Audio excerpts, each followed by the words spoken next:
here, the opening day event in the Win Again Clubroom as part of the Win Again Academy. Super excited to have my speakers on board.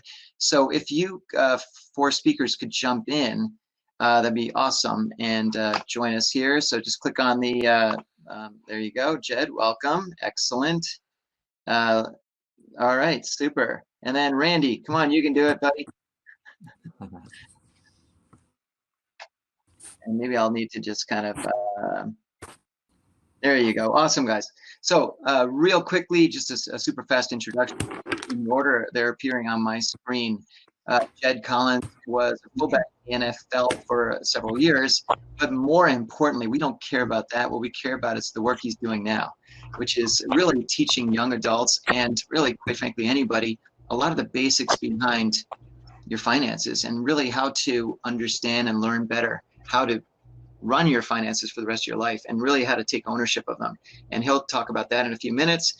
Lauren Walsh is a fantastic friend of mine who I've known for a couple of years. She's absolutely amazing at branding and marketing. That's her expertise. She's done tons of work with lots of athletes, but also celebrities and other executives and so forth. She's going to talk a lot about that. We have Marielle Miller, who's been in the franchising business for a long time, and she obviously started when she was about 6 years old. She is fabulous. She will talk to you just the basics of how easy it is to jump into owning one of those franchises that I never even thought was possible. I had no clue that I could own an auto body thing or Chipotle or whatever it is. It's amazing how easy it is and how it can really be a great fortune builder over the course of time. Randy Kessler, oh my God, this guy is a Renaissance man, whatever that means. He owns Atlanta. He basically is not only been a divorce lawyer, family lawyer for many years and represented lots and lots of athletes and their spouses, former spouses, etc., with divorce law and so forth, but he also is the founder of Starsona, which is an incredible platform for athletes and celebrities to basically be able to offer fans like me a 30-second video clip and lots of other new things they put in, really from the stars to the fans. So, for example, if I wanted Jed to wish me a happy birthday, I'd pay a small amount of money, really small, no, I'm kidding, a lot of money to have Jed then say, Mark, you're the best guy I've ever met, happy birthday, you're amazing. Yeah, premium. If you want me to sing, it goes up. Oh, you sure should go the other way around. Anyway, thanks guys for being here. I really appreciate it. Hopefully those intros were decent enough to get by.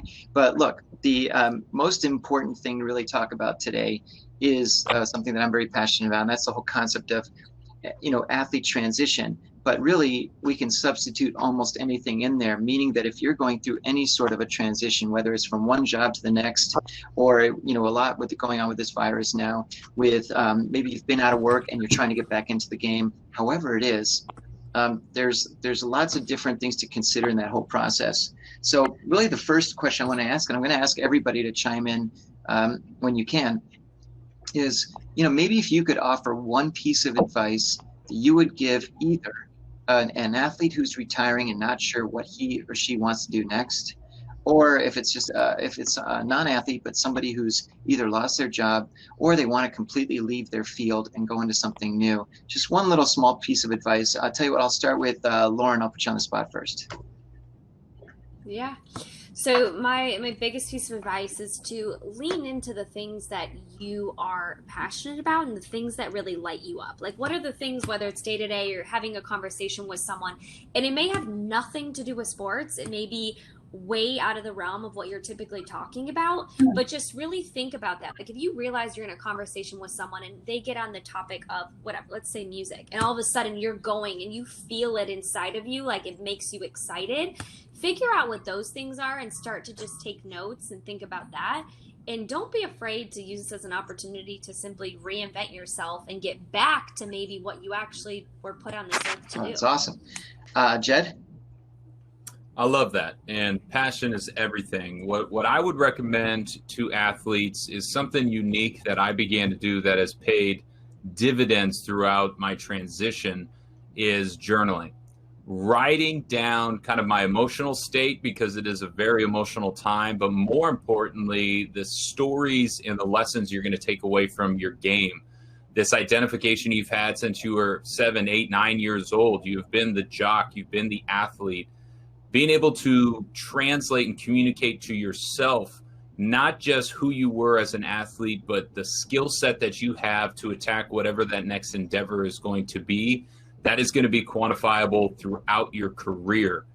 So one of my recommendations to transitioning athletes, to young athletes, is to journal. And it doesn't have to be a daily habit. It doesn't have to be pages, but just getting down some of your thoughts, some of your emotions, some of your goals, and especially some of the things and the people you are around. Because I am a big, big advocate of stealing success. And throughout my career, even though I was cut 12 times and quote unquote a great failure, I stole success from every locker room I walked out of. So journaling would definitely be my recommendation. Oh, that's great. Marielle, how about you? That's great. So I find working with folks like yourself, these athletes, is that there's this drive, you know, it's almost like I would say it's not what you've done, it's who you are. And who you are is what we like to extract and repackage and present. So my advice would be a couple of things. There's something that athletes bring to the table as well that you don't always find in corporate folks and other folks, and that is coachability. That's the ability to subjugate the ego and be humble enough to realize you can contribute into me, and someone always can. And I think that's really important, especially in the work that we do. So open-mindedness, coachability, knowing that that drive is there, you will hit it out of the park, whatever you choose to do. So the open-mindedness to explore your options, stay open-minded, not critical, not judgmental initially. You could kick that in later. So regarding the passion thing, that's a wonderful door opener to kind of narrow, you know, the things that excite you. And then what I suggest folks do is, you know, put that on the shelf a little bit. Because what you want to do is whatever options you're looking at, whether it's career or investing, like I do with folks with small business and stuff, you want to make data-driven decisions. Because at the end of the day, you know, you're going to choose what you want to do and then go out and take the data to support your choice. It's almost like this phrase, you know, don't bother me with the facts I've already made up my mind. You know, a lot of people do stuff like that. And so, you know, you're going to hit it out of the park, whatever you choose to do. You find the stuff that inspires you, but it'll be more than one thing. Stay open-minded and then work with folks that are going to help you like stay on the straight and narrow so that the data drives your decision, whether that's evaluating a business and how much money can I make, or it's a career and where do I go next? You know, it's really separating the emotional thing, you know, from your best opportunity, because whatever you choose to do, you'll do well because you're in that percentage of folks that do that. So that's really great. Good luck. Awesome. So, super. Randy.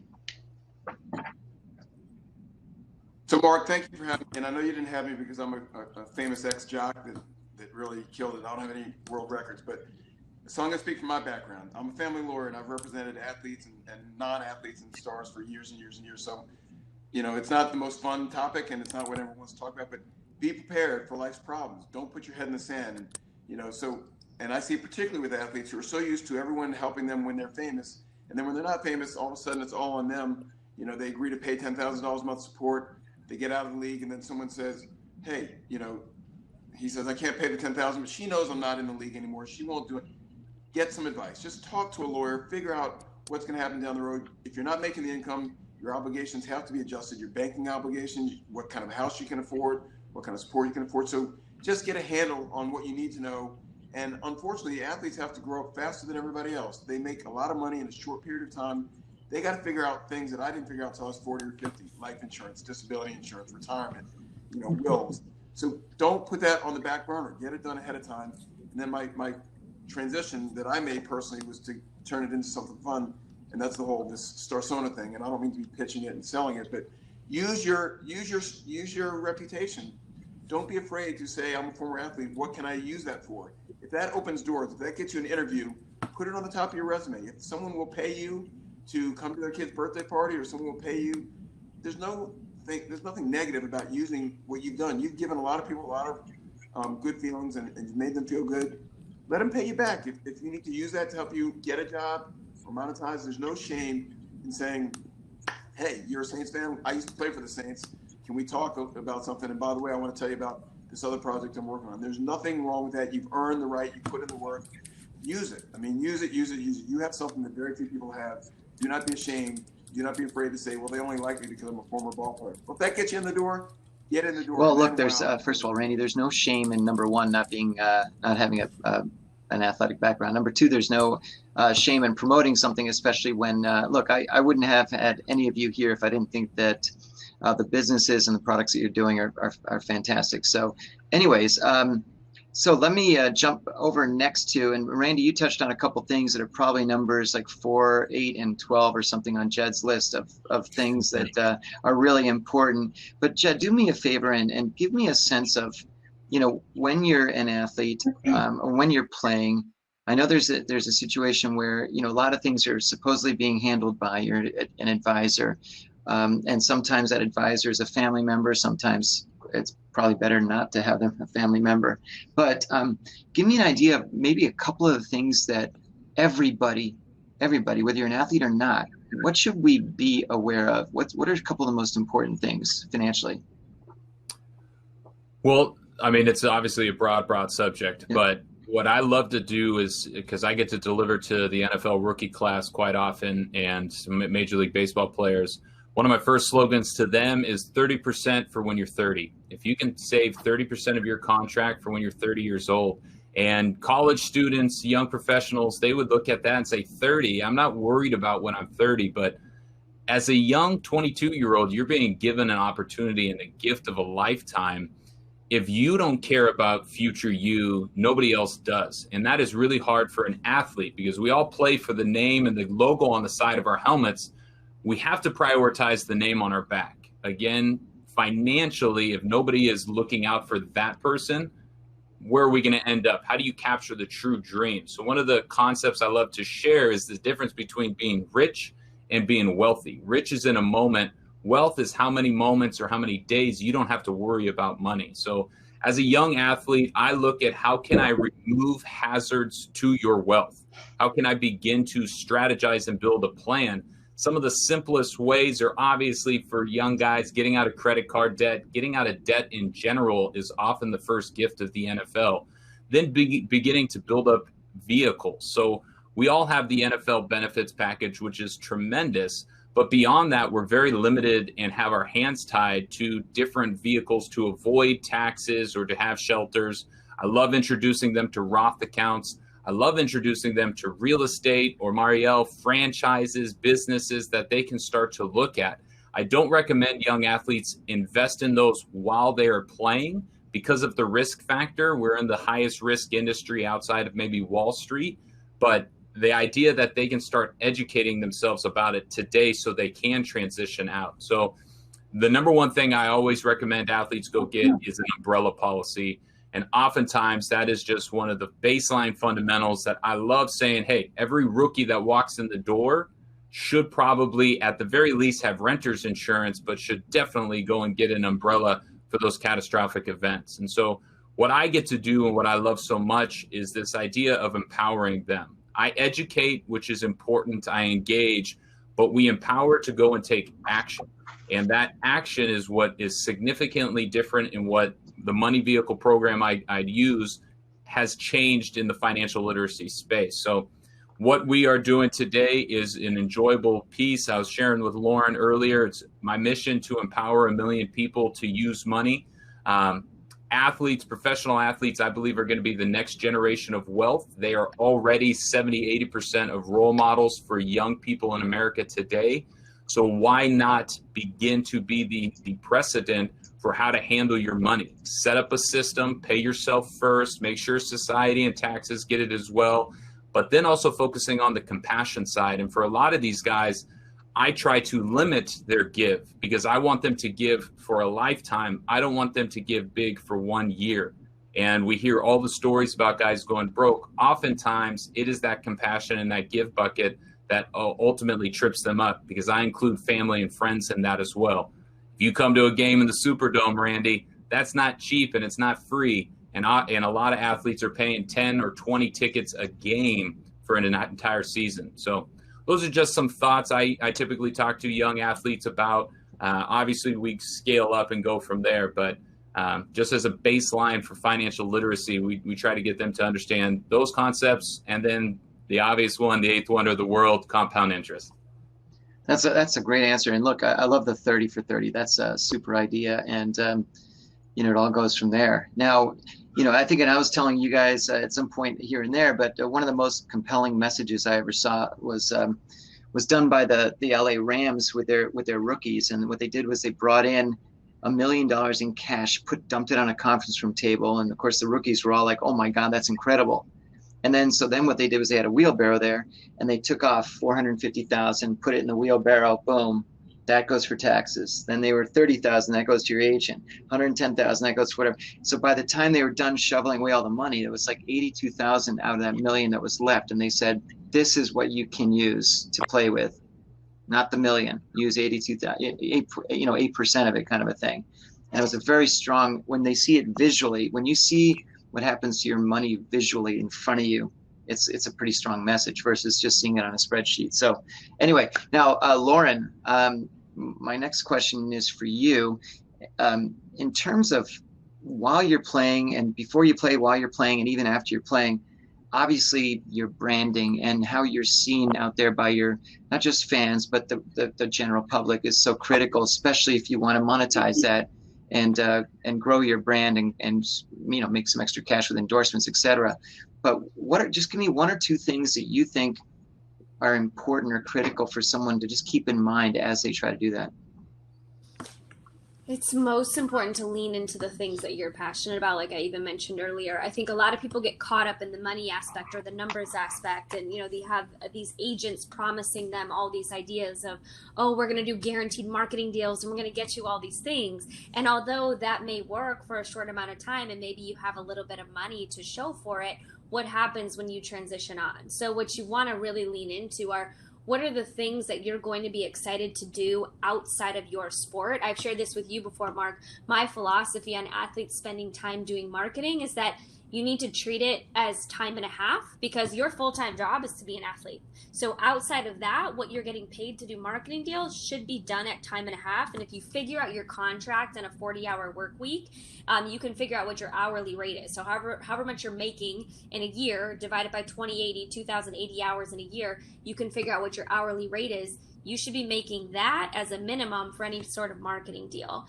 And then from there, again, if you're partnering with brands who want to do the long-term deals and are going to be sustainable partnerships, those are companies that maybe when you decide to leave the league, maybe now you become a part owner or an investor or whatever the other opportunities may be to do things on a longer term scale, as opposed just to focusing on kind of like that quick hit and what you can get here and now.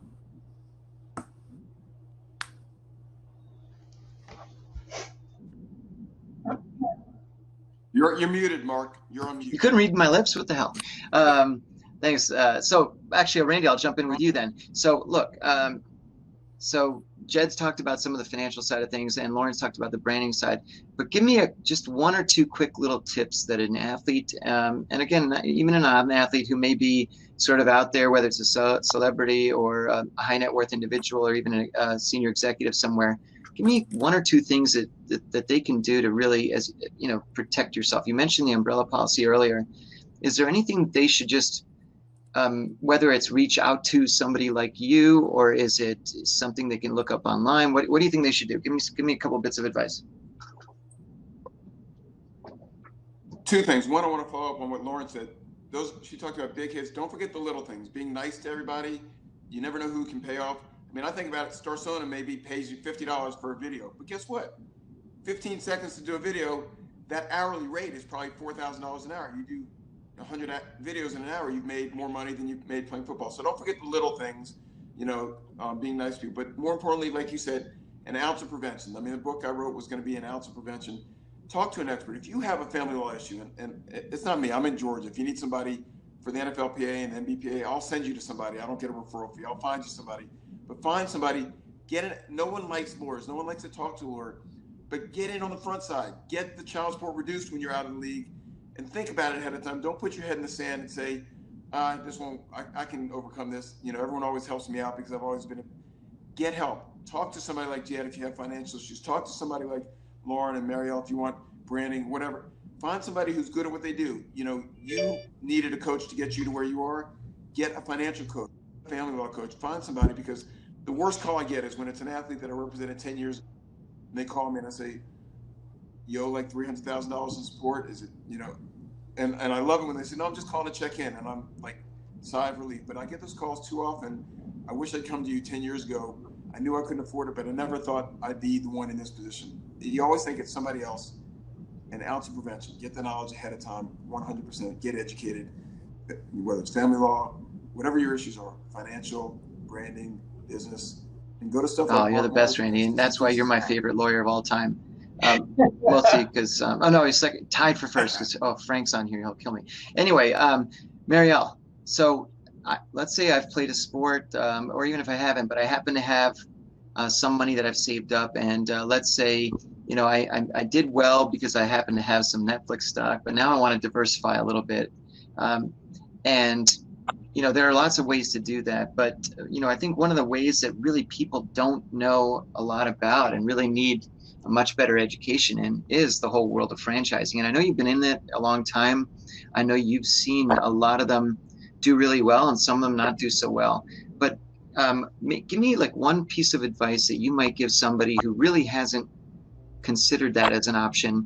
You know, what do you think makes it such a good idea? And is it something that they should dedicate? Is there sort of in your mind a percentage of maybe their assets or their extra savings that they should dedicate to something like this? That's a lot of questions for one answer, huh? Just say yes. No, wow. I'm kidding. Yes, I agree. So, so the first thing is, there's a lot of ways to play this game, and it matters what you're trying to do. So some of the folks I work with are looking to replace careers and salaries, you know, whatever that might look like. They want to throw time into it. Other times they want maybe a little bit of time. Other times they want solely passive. And all of the different brands do things all differently. So there's like 5,000 companies, maybe 5,500. The interesting thing is every year, 300 to 400 come into the space. Of those 300 to 400, by the fourth year, only 25% or so last. And so a lot of what I do is I stay on the front end of things. And what we want to do is identify sort of the next big thing. The big misnomer is that there's one next big thing. And there's a lot of next big things. It's sort of like, what's the best city to live in? You know, well, what's the next 10 years, where should I go?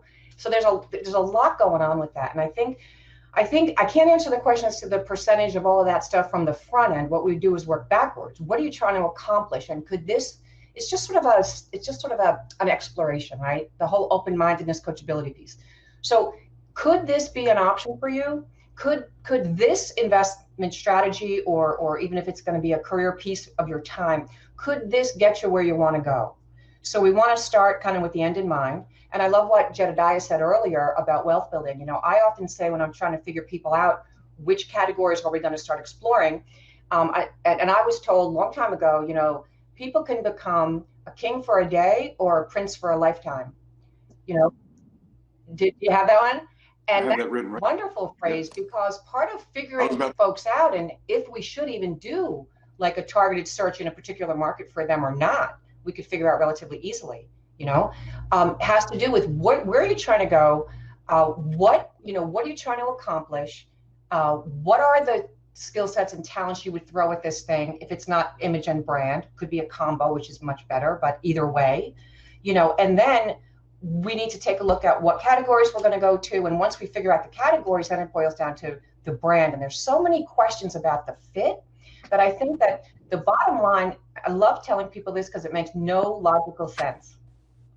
But if you do it right, the initial investment is in no way correlated to the potential result, the potential profit. And that's kind of a little bit of a mind screwy up thing, because when you're buying a business, you think you're going to buy it, you know, based on sort of the net profit. And it's kind of an equation, but it's not necessarily true if we're getting into the emerging brands the right way at the right time. So it's really fun to study. And once you go through the process with someone who knows what they're doing, you could learn how to go through the process, you know? So it's just about the open-mindedness and coachability. And like Jedidiah said earlier, you know, you don't have to do anything. You could begin to learn and explore, do it logically, get the right people, like Randy said. You know, today's conversation is a lot of like these little phrases, right? So my favorite one is, your network equals your net worth. So bring the people around you that are going to give you great advice, and just keep expanding that and just stay open-minded and keep learning. There's a lot to learn, and check people out, by the way. My best piece of advice is we can check people out with the internet today in ways we were never able to do 30 years ago. And I'm older than that in this business, pretty old. You can check everybody out, know who you're working with. That's so important, I think. That's fantastic. Just to remind everybody, my name is actually Derek Jeter. So if you're going to look me up, that's how you can find me. Now look, but that's all fantastic bits of advice. And I think that what I want to do now, because I know that a couple of you may have to leave in a little bit.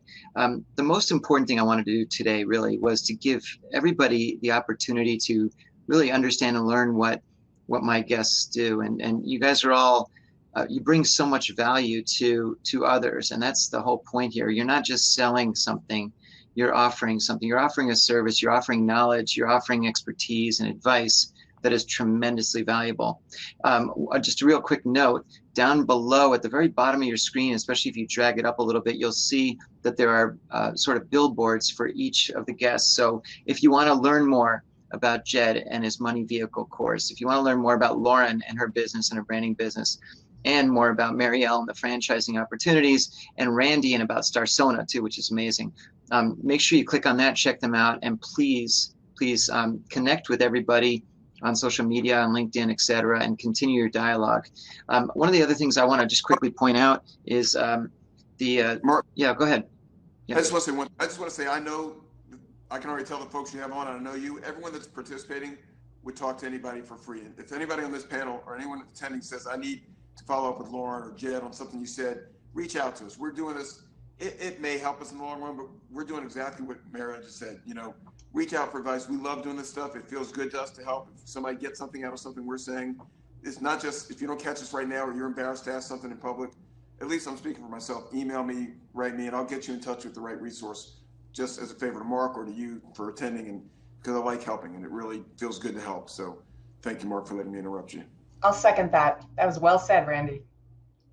I just know you guys, I can tell you're obviously, givers. Wait, how much do I owe you? No, that's great. I agree. I think, look, listen, the big reason why I pull a lot of you folks together and others is that I think overall, and especially during what's going on these days with the virus and all kinds of other stuff, I think that many of us that have developed expertise realize that there are lots of other people that don't share that expertise and really could use it. And so, in fact, that plays into my next thing, which I'm going to do a quick little short pitch on my academy, the Win Again Academy. Please go to my website anytime, markmoyer.com, and learn about the Win Again Academy, which is really a platform just like this, which is combining courses and events like these clubroom really get-togethers and networking and so forth. It also has live webinars with each of the experts individually. There's so much great content and so much knowledge for anybody to learn.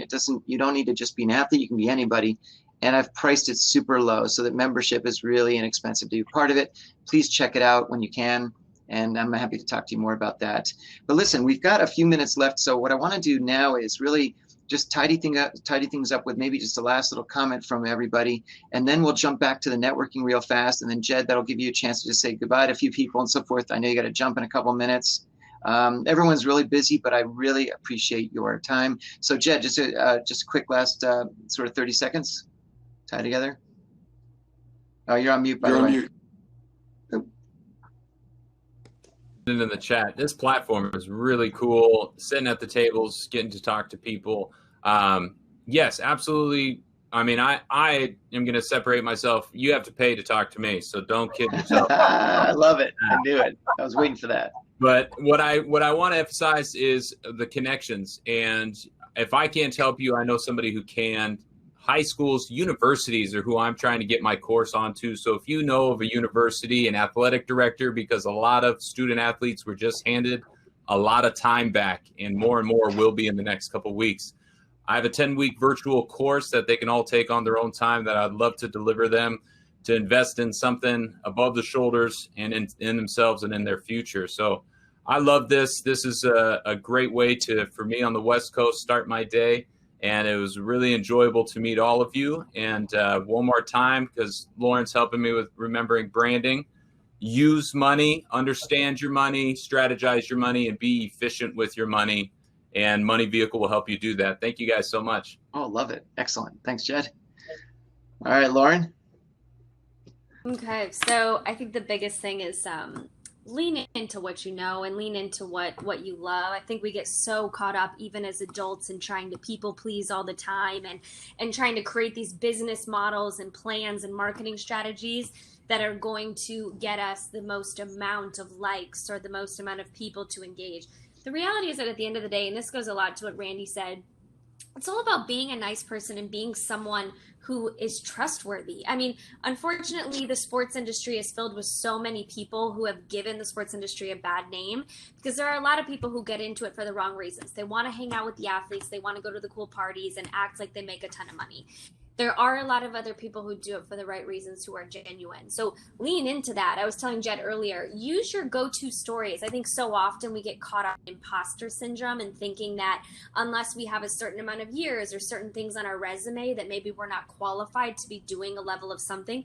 The reality is that wherever you're at in your life, because you have so many years of just life experience behind you, you're qualified, but you need to use your go-to stories of things that you've done over the years. I'm not saying exploit clients or people or different things that you've done, but I'm constantly sharing all the times that I've learned from my own failures in an effort to then hopefully inspire other people, one, to learn from it, but two, to get vulnerable and share that with other people. So I think if you can focus on that and always focus on the value add, like it's the WIFM, what's in it for me? Like always think about, it's not you, it's what's in it for them. Okay. So you always need to be thinking about whenever you post something on LinkedIn, you comment on something, you put anything out there, you're having a conversation, focus on what can I add value to this person, this event, or just the entire industry as a whole. Oh, that's great. Marielle? You know, I was just thinking, I fell into franchising in 1988 and I haven't left. I couldn't imagine anything else. It's so exciting. And in those years, I've seen a lot. And I've seen a lot of incredibly average people become extremely wealthy, multimillionaires. And I've seen amazing people lose everything and move into their parents' basement with 3 kids. I've seen it all, much less of the second thing. And if I had a superpower, it would be giving people an aha experience. So you guys have something in common with the work that I do. You have set the bar really high. And what I do for folks is I show them a guided tour through best in class in franchising, because there is a lot of mediocrity, cesspool of mediocrity, and there is stuff to run away from, right? So if you have an experience with the bar super high and you know what to expect, it's all about learning, and it's all about keeping that bar as high as you've set it personally for your personal best, whatever it is you're doing out there, whatever organization you join, whatever business you get involved in. Like that's kind of what it's all about. I think open-mindedness and coachability, your assumptions are most likely wrong. Like if we work together, it's really funny, but I'll tell you probably 55 times that would be wrong, because no one knows what they don't know, and I didn't, and it's a lot of fun to learn. So the work I do is contingent. It's like a headhunter. So I'll work with anybody who's interested and curious to learn. And I don't have a mission as well defined as Jedidiah's, but I'm going to write one out. How many folks I'd like to help and give aha experiences to have a very high level picture and a really good experience in looking at best in class brands. How do you really win? And you know what you should do is, do is say that you want to help 1,000,003 people. So 1,000,000, better than him. Yeah. Anyway, no, that's great. Thanks. Hey, Randy, we got a few seconds. Wrap it up, buddy, and then I'll have some couple final comments. Go ahead. God, these just to be on the platform with you guys is amazing. Yeah. I mean, everything Jed said was great. Lauren, follow your passion. She's exactly right. You might have to work at a shipping company until you can find your passion, but find what you love, because whatever you love doing, you'll be good at it. Think about the people that are great at what they do. You think about Magic Johnson. Your image is him smiling because he's happy, because he's doing what he loves. So if you love what you do, you'll be better at it. And if you think, what do I love doing? And you think about it, you're probably really good at that thing. Or if you think, what am I good at doing? You probably love doing what you're good at. So if you can find, I was lucky to find family law. I love helping people. I know I see them 4 years later. I talk to somebody, or I give them a bear hug on the court because I was there going through their tough custody battle. It feels good, and I love what I do, and it makes me better at it. And as far as, I mean, Marielle, thank you for that intro, that segue to Starsona. My daughter loves One Direction. And so I had the drummer from One Direction on Starsona wish her happy birthday and say, by the way, you know, Harry Styles and the Lasses also say happy birthday. It made her day, you know. So if you've got some credibility, if you're an athlete, use it. It doesn't have to be Starsona. It can be however, but, you know, if there are people that you can make happy just by being you, by saying, you know, go Auburn or whatever it is, use what you have. But whatever you have, you're right, Lauren. You can be 10 years old or 50 years old. You've got something that other people want. And if you can find that and play it up the rest of your life, then you've been blessed. And I'm lucky to have found something I love. And thank you for having me on again, Mark. Oh, my pleasure. Well, listen, thanks again to everybody. We're going to be doing some table by table networking in a few minutes, but I wanted to make sure everybody knew. Again, remember, check below for the logos and click on those for more information about everybody that's been on today. Also, go to my website. I'm going to have some upcoming one-on-one live webinars with some amazing people. We got Dave Meltzer, we got Junaid, we've got Madeline, I've got Nikki teed up. So we've got some great upcoming guests that we'll tell you more about in the next couple of days. But thanks again for being on, my fellow speakers and panelists and so forth. And now I'm going to stop the presentation here, and then you can just jump back to your tables and make some new friends. Thanks again, everybody. Thank you, Mark. All right.